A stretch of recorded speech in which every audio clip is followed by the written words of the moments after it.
Hey, what's up everybody? Welcome to my channel, Do Ministry Gaming, and today I'm going to be going over the Ultimatum Development Manifesto that GGG has put out on April 12th, one day before the 3.14 Ultimatum patch notes. I won't be going over everything because it is quite long, but there is a link in the description below if you want to read it, but I will touch on sort of the highlights and talk about the things that I felt like were important. Now, before I dive into the manifesto details, I want to make a very important comment here, and that is within the manifesto, there is mention of both bleed bow adjustment as well as potential toxic rain adjustments as well. And if you have seen my recent toxic rain and bleed bow build guides that I had put out recently and have liked those videos or have been following or thinking of them as league starters, I will be putting out a very specific video tomorrow after the patch notes that will address the changes and how they might impact those build guides. And quite frankly, to apologize for putting out those videos ahead of the 3.14 patch notes, something I've never done before, and quite frankly, something I will probably never do again. So I won't talk too much about it in this video, but please, if you like those videos and you're thinking about either one of them as a starter, please hear what I have to say tomorrow after the patch notes. I will make a very detailed video about those changes. All right, so to dive right into the manifesto itself, overall, I thought the manifesto was really well done. I thought they addressed a lot of the issues that I thought myself in 3.13 were quote unquote problems as well. And even though when you read through the manifesto, it is pretty much all nerfs, I think they were mostly well founded, and I think overall are going to be positive changes to the game. So I am mostly in agreement with everything that they have mentioned in this manifesto. Now, going into it, it is broken down into different sections. This very first large section here specifically talks to all of the new skills and support gems that they've come out. And so all of this here really is just addressing all the functional changes in the game that they have to make in order to accommodate for the addition of these new skills and support gems. So a lot of this I won't go through. You can read it yourself. But there are a couple things that is worth mentioning here. The first is this line here, which is the right here. The Elder Influence weapon modifiers that grant poison or bleed inflicted, dealing 100% more damage, have been removed and replaced. Okay, so like I said, I will go into this in lots of detail in a video tomorrow after the 3.14 patch notes, so stay tuned for that. And then the next thing here I thought was worth a mention here is this last line here. Mind skills now have both a mana cost and mana reservation. This means that both modifiers to cost and reservation both affect their appropriate parts of mind cost, so Indigon no longer provides spell damage without affecting mind costs at all. I thought this was an absolutely reasonable change. Before, there was a particular interaction between Minds and Indigon that made it very strong, in that the Mind skills mana cost never scaled, and so it became very powerful. So this change, I think, is very logical and makes a lot of sense.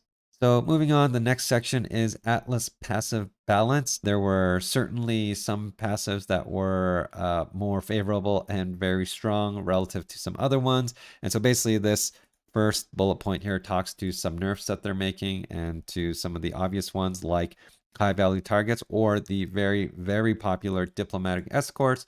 That is going to have an adjustment. I think that was expected by the community as something that was going to be changed. The second line basically talks to the opposite, which is nodes that were very underwhelming, like invasion exotic goods, that will be improved. This third bullet point here talks about moving Atlas passives around the map regions so that they can group nodes that are similar together and focus each region on one particular thing. So now, after the change, as they've referenced here, Lex Ejoros will be more focused on individual incursion rewards and less on the temple, and Glencairn's will be the opposite. It'll focus less on incursion rewards and more on the temple itself. And then this last line here talks about the addition of ritual Atlas passives to the Atlas, because ritual is now going to be added to the game. And so where they're putting it is into Haywark Hamlet, and it sounds like they are going to replace the Beyond nodes there, which is power hungry, and moving per diem to Glencairn's. All right, so the next section is Vaal Skills. They made mention in the 3.14 reveal that they want to make Vaal Skills more impactful and more usable and more regularly used as skills versus skills that you just save up and you use once in very specific situations. And so all these changes are talking about how they are trying to accomplish that. All right, so to paraphrase, they're basically enabling Vaal Skills to gain a lot more soul charges. So when you're fighting a unique monster or a boss, for example, this first point, you get twice as many souls as before. So you can actually charge it up when you're fighting a single target as well. And then also the next one is they've lowered the soul gain prevention time. And maybe this will enable us to actually be able to start to chain these Vaal Skills more regularly. Then also, they're also going to reduce the Vaal soul cost and increase the number of uses for Vaal skills. The next one says they're doing balance pass to improve the damage of Vaal skills. In most cases, they say have been buffed, except for Vaal Righteous Fire. And what they're saying here, which I totally agree with, is that Vaal Righteous Fire has become far too easy to implement or to integrate into spellcaster builds. And it's basically just a free more spell damage multiplier that a lot of builds can actually just have running for a very long time now. And so it's gotten a little too easy to integrate that. They're basically making it a little more difficult to continue to do that. And then finally, they're saying they're introducing unique items that will basically help out with all of the above. So it'll be very interesting to see what these new unique items are. And it'll be very exciting to see if whether, these changes, you can actually end up making a Vaal skill only build like back in the day with Vaal Molten Shell and those kind of builds, and enable these builds again. And that would be very interesting to just run pure Vaal builds. So I'm very excited to see if this will make that happen. All right, so the next one is a big one, skill balance changes. They've referenced very specific skills that they will be adjusting in the 3.14 patch. Among them, again, I want to mention that Toxic Rain is in this list, and so I will need to see what the changes are in the patch notes before I put out a video where I will specifically address this in relation to the Toxic Rain build guide that I recently put out. And again, apologizing for putting out before the patch notes, but let's see what this changes, and I will talk about that in detail. So if you have seen that video and like it, or are planning a Toxic Rain League starter, please watch that video, and I will explain when I see the changes whether it is going to impact that build as it stands or not. As for the rest of the skills on this list, I thought they were actually all pretty reasonable, actually, to be on this list. Most of these I would have predicted to be on a nerf list as well. Just to go over each one of these very quickly, Blade Vortex. If you looked up on PoE Ninja at the end of the league, which I did on stream one day, the number of players that played Blade Vortex was 37%. That was the number. And so 37% of the player base was using Blade Vortex in some way or another as their skill. And this skill is just so enabling for so many builds. It is quite strong. And so because of that type of adoption, I think it's very reasonable for them to have a look at this and to ask themselves how they need to change this particular skill. Blade Blast was super OP. It is often played with Blade Fall, but Blade Fall isn't the issue. It really is Blade Blast. And in particular, one interaction with this was Blade Blast combined with Battle Mage, and Blade Blast is a spell that casts multiple times, so people were abusing that combination. So that was super strong, definitely need to be looked at. But even outside of that, regular Blade Fall, Blade Blast skill build was also incredibly strong as well. Toxic Rain, I will talk about tomorrow. I didn't actually think it was necessarily in a spot. It's certainly not in the same breath, in my opinion, as these other ones. which is actually one of the reasons why I put out a Toxic Rain build guide as a league starter option. This skill hasn't been touched since it was released 10 patches ago. Well, it's been touched once, and it was a very insignificant change, and has been a viable league start for 10 patches in a row. And so why they've decided to kind of alter this now is beyond me. I thought it was in a pretty good spot, but I didn't think it was broken like Blade Blast, Blade Vortex, General's Cry, any of these other ones. But we'll see what those changes are, and I'll talk about that more tomorrow. General's Cry. I don't know if anyone has seen some of these General's Cry builds out there. They are absolutely insane. They one-tap bosses. They just delete content. I haven't played with one myself, but it's something definitely that they need to address. I've seen enough in the community of people playing this that this needs to be addressed. Seismic Cry, there was a particular interaction with the War Cries, both Seismic Cry and the other one, that was enabling some pretty strong one-tap boss builds as well. And so, this is a mechanic that will be addressed, it appears. Carrion Golem, they nerfed it last league, but 3.13 proved that it wasn't nerfed enough. It was still incredibly strong. People were still playing it at a very high clip, and it was still super OP. One thing I didn't expect was that they were going to hit it with a Nerf bat 2 patches in a row, but they did, and I applaud them for doing that because it is still a little strong. I don't think they did enough last patch for the Carrion Golem. And then finally, Vitality. If you've ever seen me on stream, especially in League Start, I rave about Vitality. The low amount of mana reservation required for what it gives, especially in League Start, especially for lab trials, labs itself, is actually insane. This is one of my, or was, we'll see what the patch does, but one of my favorite auras to run, especially in a first couple weeks of the league. Now, the other thing that potentially could be addressed here is Divergent Vitality, which I don't think was too crazy, but oftentimes you would run it because, again, of the low mana reservation.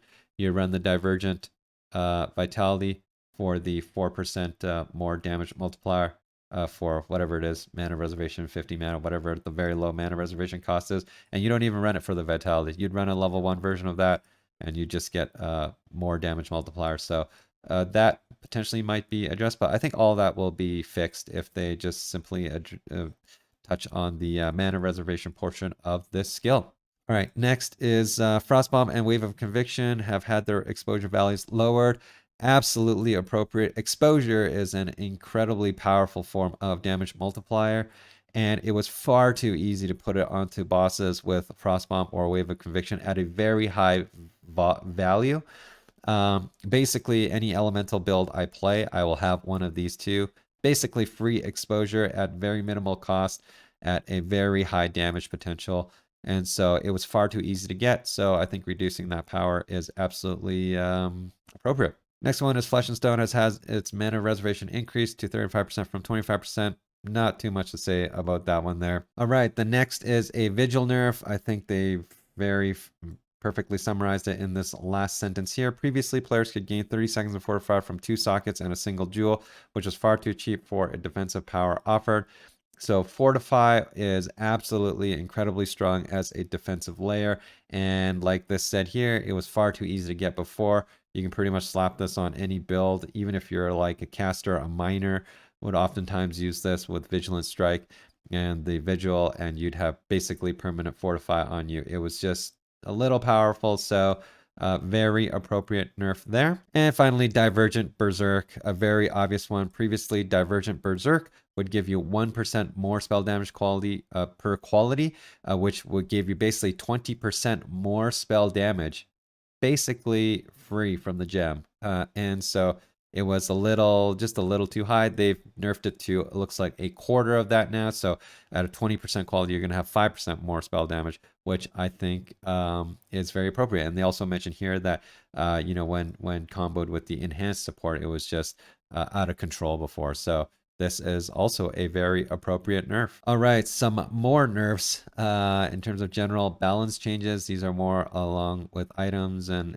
what have you. So I thought a lot of these were appropriate as well, but I will go over them as well. Quivers as caster offhands. Basically, what they're saying here, which is actually something that I've thought about for a very long time, is that there are a lot of caster builds out there that end up using bows and quivers because it is so much better.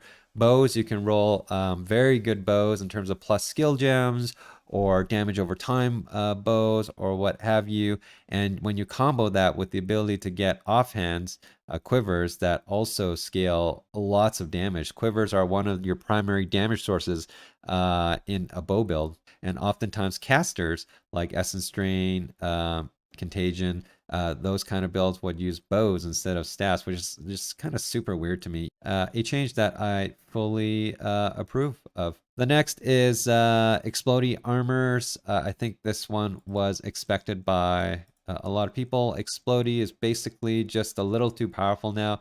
Literally every build is an Explodey build now for map clearing. And all you have to do is stick that Explodey chest on, and pretty much anything you're running is now screen wide clear. And so they are nerfing that here. So the nerfs that they're specifically talking about here is instead of a guaranteed chance of exploding, they're going to make it so that it's only a % chance of exploding, and there's going to be different tiers of the % chance. And so you won't always be guaranteed with being able to wipe out screen wide clears. So nice change. All right, this next one, Harvest Monster Life changes. What they're saying here is that Harvest Monster Life and comboed with Desecrate skill gives for very strong corpse explosions. And so they are basically just balancing that. And they're saying here they're going to tune it so that the strategy still works, but the difference in monsters used won't be as significant. All right, Poison Sextant. This was long awaited for, at least for me. I thought they should have done this even last league, but they let it slip. But basically here, this is the self-poison mechanic abuse. You'd be able to scale to Kingdom Come with very little investment. It was truly broken and mechanic abuse at its finest. All right, fractured fossils and beast splitting. Every time you fracture and beast split now, both items are going to have a split tag on them, so you can't infinitely split items. It was a very powerful mechanic to be able to infinitely split something that you have that is powerful. So yeah, it's a change that they're making. Then fractured fossils was the same. In particular with a lot of the 100% delirious maps. That's how we were running them last league. You have your base map and you would keep fracturing the base map to run the mirrored version because these maps are very hard and very expensive to make. That will eliminate that now. So I think that will be quite interesting as to how that's going to impact 100% delirious map farming. Is it even going to be viable anymore? Is there a way to do it? I haven't really thought too much about it, but that will certainly impact mapping strategy, if you will, of 100% delirious mapping. Next one is Atlas Mission Sustained. They're just removing bonus Atlas chance, mission chance from Atlas Awakening bonus objectives. Basically, they just didn't want people to have an endless supply of Atlas missions. So that is fine. Delirium, item quantity, and rarity. We've lowered the standardized amount of item quantity and rarity granted by Delirium Fog. So another nerf to Delirium. So between Fractured Fossils and this one here, 100% delirium farming definitely is going to see a change, and I think we're going to have to wait and see if it's still viable or not. All right, so passive tree changes. This is the last section. This first paragraph here talks to cluster jewels.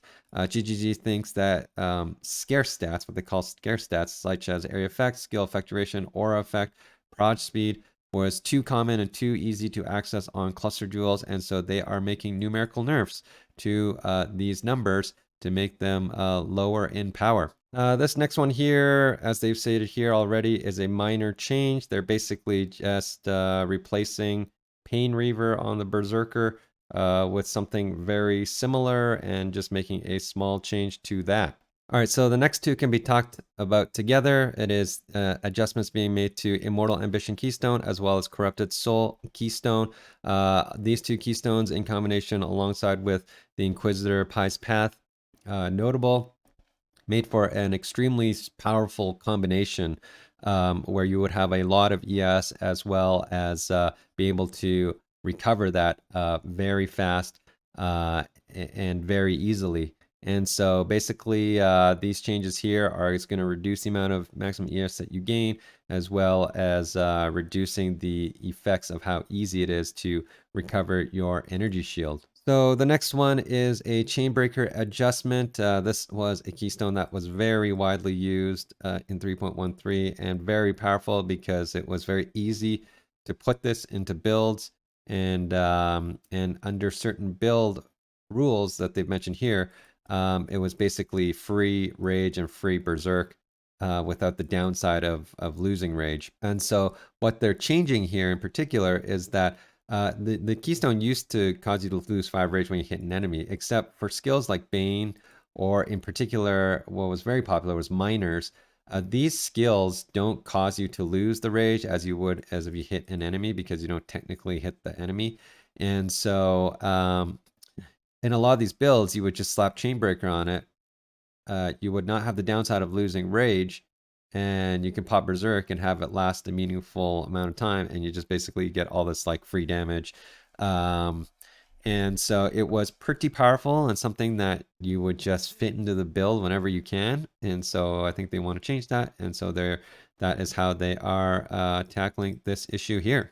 All right, so the next one, Hardened Scars no longer grants Fortified during Flask effect.